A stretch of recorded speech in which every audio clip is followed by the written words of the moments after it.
Well, with the election day just 9 days away, the battle for the House, well, it could be more of a squeaker than a lot of people expected. You know, the latest Washington Post battleground poll in the most contested districts finds the Democrats with a 3-point lead, 50 to 47% over Republicans. Will that hold? And could it mean the Democrats will take the House? Larry Sabato is the director of the Center for Politics at the University of Virginia, and he knows all, he sees all, he is wise on all things politics. Larry, good to see you. I wish, Eric. No, we know you really are. But let me first start with what's going on right now. I mean, it's early voting in states, and they say it's breaking records. What's the trend on that you see? Well, it is breaking records. It doesn't mean that it's pointing to one party winning and another party losing, because, you know, Eric, we've had a revolution in voting, and we're actually expecting 40% or more of the entire electorate to have voted early. That's incredible. When I was growing up, it was 2%. Now it's going to be 40%, and it won't be many elections before a majority are voting early. It's a matter of convenience. Are there some new voters who've gotten excited in this group? Yes. But mainly, I think, in a sense, we're cannibalizing from the election day turnout. There are people who would have gone to the polls on election day, but for a combination of reasons, including convenience, they go ahead and vote earlier. Is there a difference, do you see, in the pattern of voting between Election Day and early voting? I mean, look, if something changes, you can't take your vote back. I mean, right? You know, it's a done deal. Yeah, and actually, it's funny. I've had voter registrars tell me over the years that people will come to their offices and say, this hadn't happened yet. I've changed my mind. Can I have my vote back? I want to revote. No, you're stuck with it. If you vote early, it means that all the things that happen between now and Election Day, it's too bad. You can't incorporate them into your vote. But look, I don't think on the whole it makes that much difference.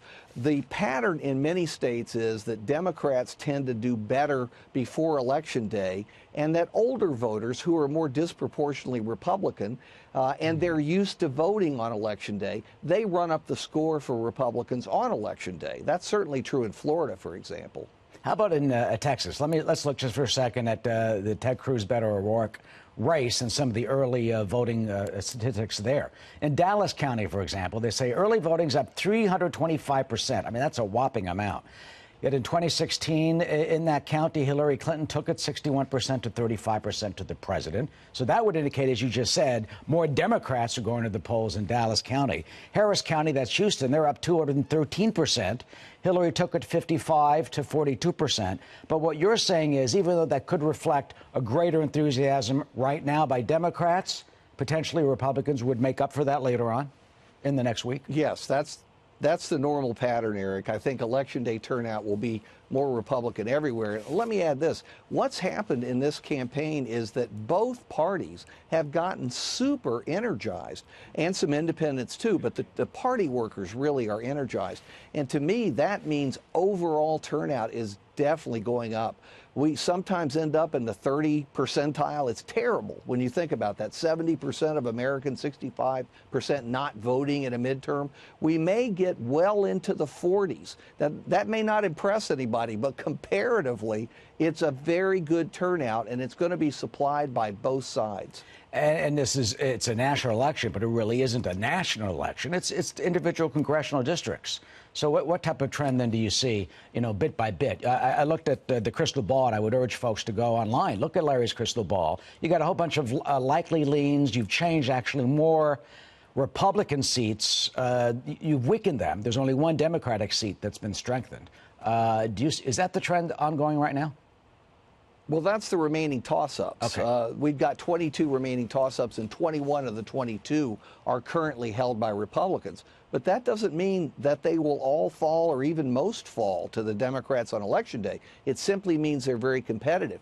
And we've learned over the years, if you want a really good turnout in an election, make it close. If people sense that an election is close, they will put more emphasis on their personal turnout. They'll show up at the polls, whereas if they think it's a runaway, they won't. And quickly, what do you expect? Do you think that the Democrats will pick up the 23 seats they need to flip the House?